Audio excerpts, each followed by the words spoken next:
The following is a presentation of the Matt Talk Podcast Network.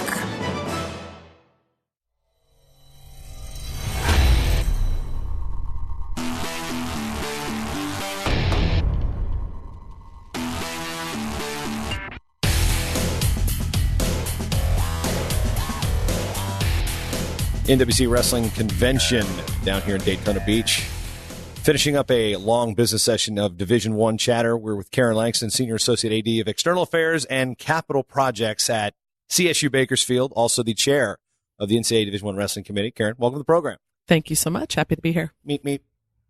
I have to get that out there. You can't help yourself. No, I can't. So that's a little inside joke at Nationals.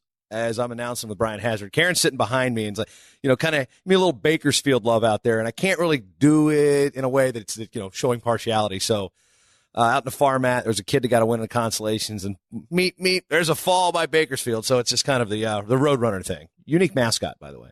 Yeah, we love it. What's it like being a runner?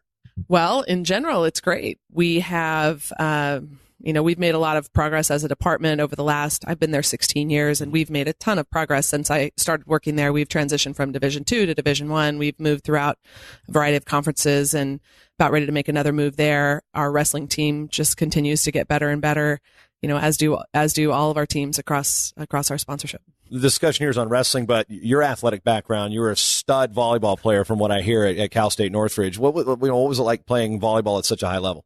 Well, that's nice of you to say. That was a very, very long time ago. But I think that's what I love so much about working in this field is that my experience as a student athlete was really amazing. And I had so much fun. I made lifelong friends, and competing at the level that we competed, it was just a blast. And we as administrators are doing everything that we can to create that environment for all of our student athletes across all of our sports. It's not easy every day to do that, but we certainly try. And having gone through that, I think fuels me to do what I do every day. One of the standard questions that we get about the makeup of the Division I Wrestling Committee or any wrestling committee is, how is an administrator who is a female athlete in a sport that's not even remotely close to wrestling in terms of its style, how does someone like you end up on a wrestling committee? Well, let alone the chair of that said committee. Yeah. Well, I don't think that I'm on the wrestling committee because I'm a wrestling expert. I mean, that wasn't one of the requirements to join the committee. I think that's probably the one thing I think most people question. Like, what does she know about wrestling? Or any administrator, this is not a male-female thing, but what does any administrator that doesn't have a wrestling background know about wrestling? I guess is the question. Yeah. And my experience with wrestling is specifically as an administrator. And so I've worked at an institution that has wrestling for 16 years. I've been the sport administrator for wrestling since 2011. And so I've gotten to know the sport very well. I've gotten to know the athletes and coaches very well. And I understand from an administrative perspective what their needs and interests and priorities are, because I work so closely with our team and have gotten to know the sport so well over the last few years. And I do think it's important to have a balance in experiences at the committee level, because when you get into the room and you start talking about the selection process, there are coaches in there with so much experience, and they know every little nuance about every individual wrestler. But it's also important to be a keeper of the criteria. And so you don't really need to know every single wrestler to make sure that you're staying on track with the criteria that we've all agreed upon, going into the room and making those decisions. So that conversation is really a back and forth, and we have to balance between what we know about the individual athletes and then, what the numbers say. Yeah, spending as long as you have at Bakersfield, there's a wrestling tradition there, even going back to the Jose era and Division II, and then, the late TJ Kerr with what he did, and Stephen Neal, of course, kind of basically being one of the faces of not just the wrestling program, but the entire athletics department, having played the NFL without even playing a down of college football. You guys don't even have football. Yeah. And it's strange. So, and part of that tradition is that there's an understanding at Bakersfield about wrestling, despite it not being a Power 5 school, despite it not winning a Division I title, but also being right there with some really great teams there in the 90s. So the familiarity with wrestling definitely helps in this role. Absolutely. And the Central Valley of California is a great wrestling environment. The city of Bakersfield has hosted the state tournament a number of times for a number of consecutive years, and I think and has drawn tremendous crowds there. And so, Bakersfield is really a wrestling town. When we had come on some pretty rough financial times back in 2010, and there was the threat of discontinuing wrestling. In fact, we made the official announcement to discontinue wrestling, and our wrestling community really stepped up and saved our program. And so we didn't want to drop the program. It wasn't because we had any negative feelings about the sport of wrestling. It was a financial decision. And so our wrestling community came forward and protected the sport, which just goes to show how important it is to our community and how much people are willing to do on our behalf. So. And to keep it with Bakersfield in California, before we get to the committee stuff, is, Fresno State University, which its official name is California State University, Fresno. Mm-hmm. Bakersfield, the same thing, although you got like the CSU, no hyphen.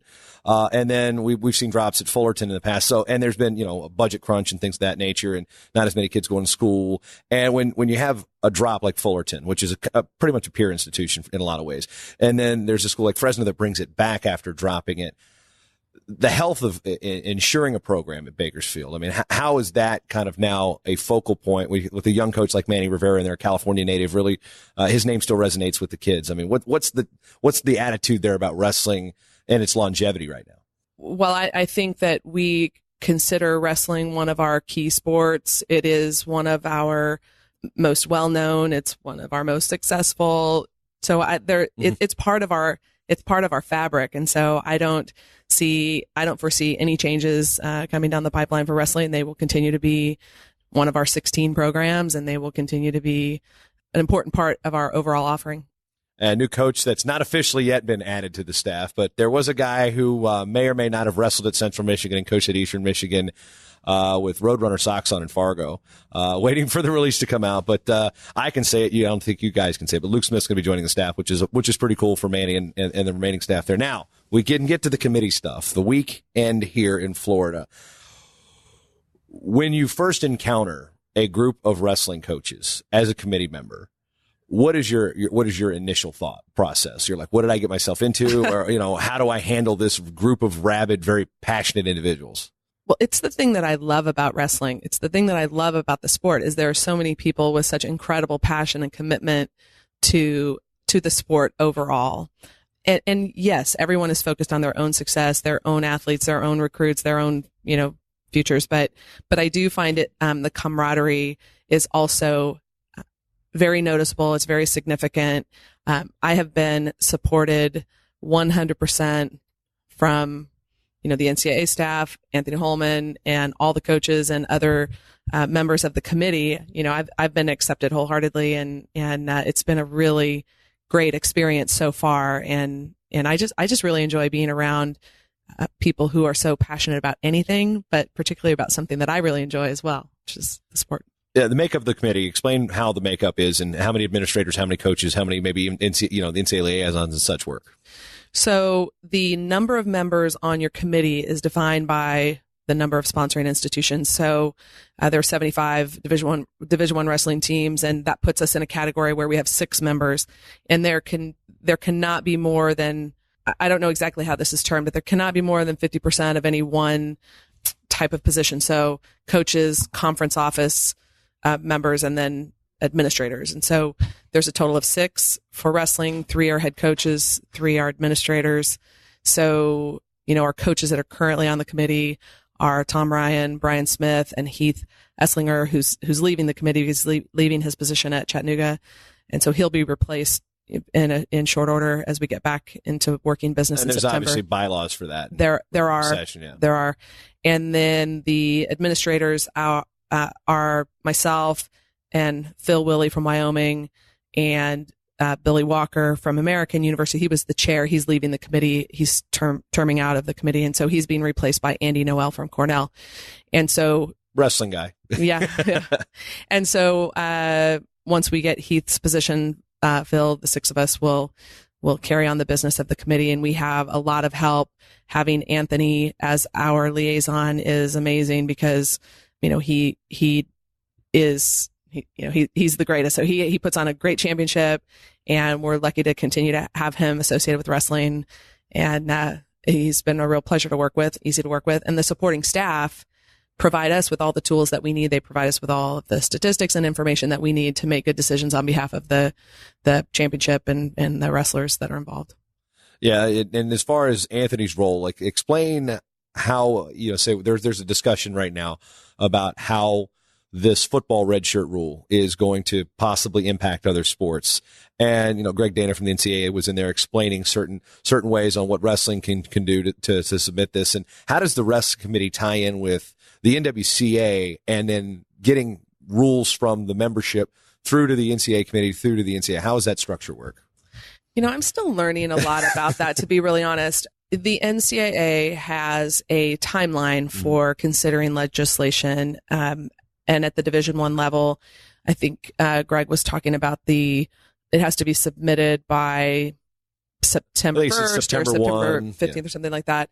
It's considered, there can be some discussion about it in a short term. It's discussed, I believe, at convention, and then in the Division I structure, it is actually voted on and finalized in April. And so there's a timeline for submitting ideas for legislation. Those normally come out of the conference offices. And so there's a number of different ways that you can get legislation considered. It's not my area of expertise, but I that's why it's important to have Greg here talking to the coaches and talking to the association so that everyone can understand the process. So if there are priorities that are associated with wrestling, that they can go through the process in the correct way to get the right attention at the right time, because that's really what it boils down to, is getting a good message, a realistic, change or a realistic new rule, put in front of the people who may ultimately make the decisions. When you relate it to your school, so say if you're supposed to really kind of vote with the interests of the division, the interest of the sport, sometimes the smaller programs or the non-Power 5 schools or schools that are affiliate members, like Bakersfield's an affiliate of the Pac-12 for wrestling, the decision may not impact your school as positively as it does other places, or it may even be a negative.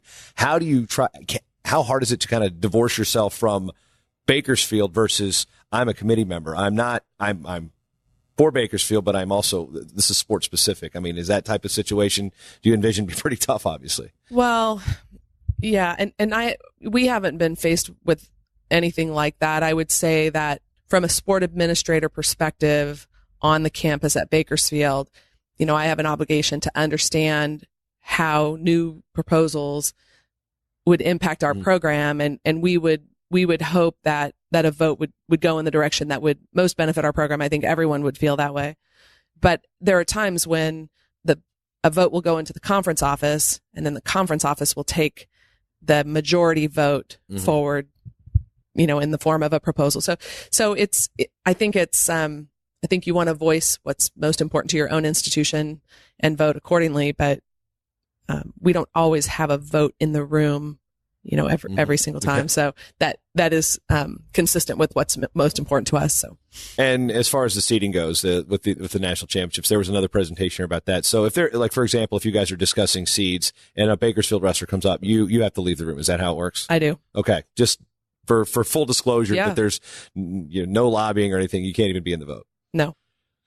When comparing that to other sports and comparing to other sports that you've got an experience with, the structure of wrestling, how similar is it? How different is it in the eyes of an administrator? Well, if you're talking about the selection process for postseason, I mean, they're individuals and not teams. And so that sets them apart from a sport like volleyball, which I'm also the sport administrator for volleyball. So awesome sport, by the way. It is. I announced it in high school. So yeah. Yeah. So it's, so obviously it's a really different process when you're talking about individuals versus teams and the way in which, volleyball teams participate in their conference and then depending upon the conference advance to the national tournament. Just getting back to, I have never been on any other committee with except for the wrestling committee. So I only know what goes on in the selection process. I mean, from like, say, from an administrative perspective at your school, like, you know, how the structure of, you know, wrestling's got its uniqueness and its quirkiness. And I even know that, like, you know, there was a field hockey conference years ago. It was called the NORPAC, and it was like schools from Virginia and schools from California in the same conference. It was strange. So like, that's like a strange structure type of thing. I guess that's how I'm kind of maybe trying to phrase the question, is the nuances of other sports, you know, similar or different than wrestling in that respect. Well, I do think that one thing that is uniquely different is that in the team sports or other sports, there's a more defined, consistently defined road to the postseason, and with the pre-allocations for conferences by weight class, there's a variance from one year to the next. And so, for example, we compete in volleyball in the WAC, and the conference champion, the conference tournament champion advances to the NCAA tournament. We get one, that's it. Others may go into the at-large pool, but our AQ is one every year. It has been, it will be, that's it. In the case of wrestling, at the 125 weight class, maybe one year there are maybe all 5 from the Pac-12. Maybe there are 3 pre-allocated spots in the Pac-12 at 125 and one year, and maybe 2 the next, and maybe 4 the next, and 1 the next. And so that's something that I think is very unique about the sport of wrestling. They got away from historical data, which was one thing the NCAA as a whole was trying to get rid of, not just with wrestling.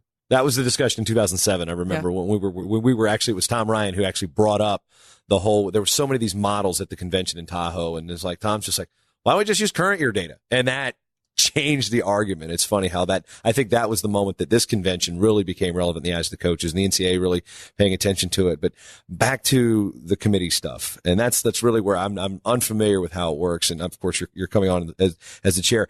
Is there the nerves that come with this decision, being the first woman to chair the committee too? And there's such a push for the NCAA to get women's wrestling as an emerging sport. The NAI has already done it, and there's, you know, not a lot of talk between the NAI and the NCAA. So, you know, your position as a woman and as an administrator, does that make you nervous at all? Yeah, and I guess what I would say is, does being the chair of the committee make me nervous? Only in that I just want to do a really good job, and I don't want to disappoint people. And so other than that, no, it doesn't. It doesn't make me nervous because I have a lot of confidence in my abilities. And so I'm not concerned about that. And then I would also say, just being a female in the business of college athletics, we are constantly working in a male dominated environment. And, frankly, I enjoy it. So it's been a incredibly rewarding career for me. And I like to continue to grow and be involved in everything that I can possibly be involved in, and being on the committee, let alone being the chair of this committee, is an incredible honor. And I just want to do good work on behalf of the sport. So it doesn't really make me nervous. I really enjoy it. And the other thing that I would say is, going into the selection meetings last year, it was the first time I had participated in the selection meetings in the spring of 2018. And I was nervous only because of the unknown. But from the moment I walked into the room, I realized that I had been given, and all of us had been given, all the tools that we needed, all the support that we needed. And we had a great group of people that were committed to doing great work on behalf of the sport, on behalf of the athletes. And so my nerves were instantly settled because I knew we had everything that we needed to make good decisions. Now, were they perfect? Probably not, but we work really hard at it, and really late into the night. We spend a number of hours and across a few days in Indianapolis. And it is, like I said, it's just a lot of really good people doing really hard work on behalf of our students. So it's fun.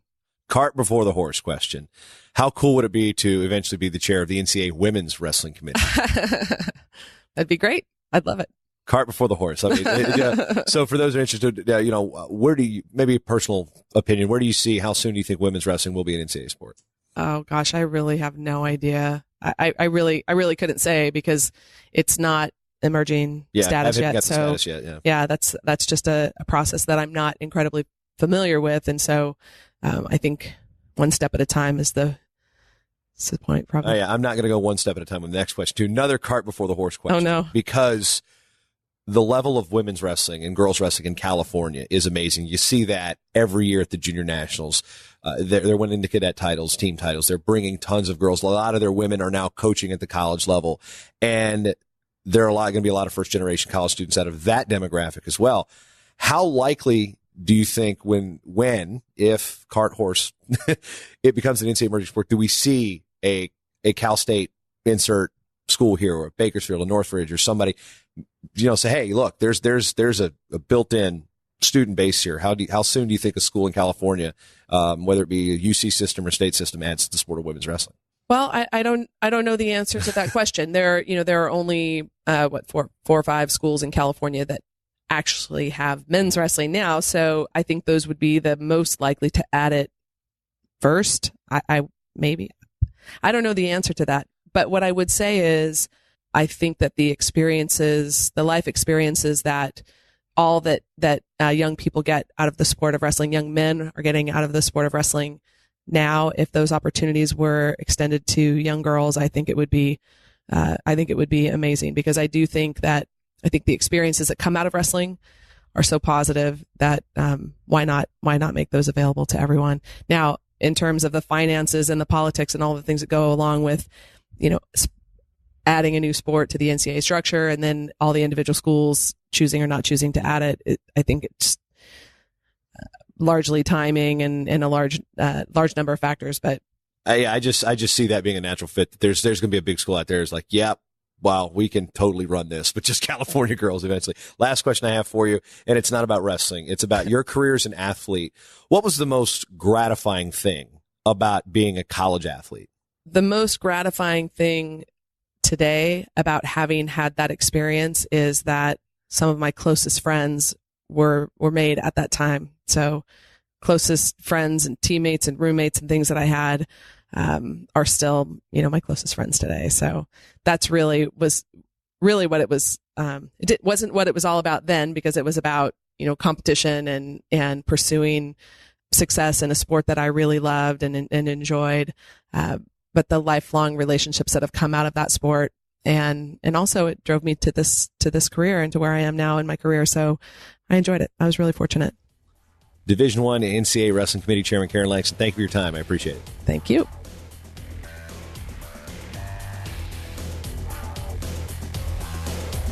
The Short Time Wrestling Podcast is proudly outfitted by Compound Clothing. Shirts, singlets, custom gear orders, everything you need. Call up Cliff and the crew at cmpteamwear.com. First time listening? Well, you can change that by going to mattalkonline.com/getshorttime to subscribe on Apple Podcasts, or listen on your favorite podcatcher at mattalkonline.com/listen. This show is part of the Matt Talk Podcast Network. For more wrestling podcasts, head over to mattalkonline.com.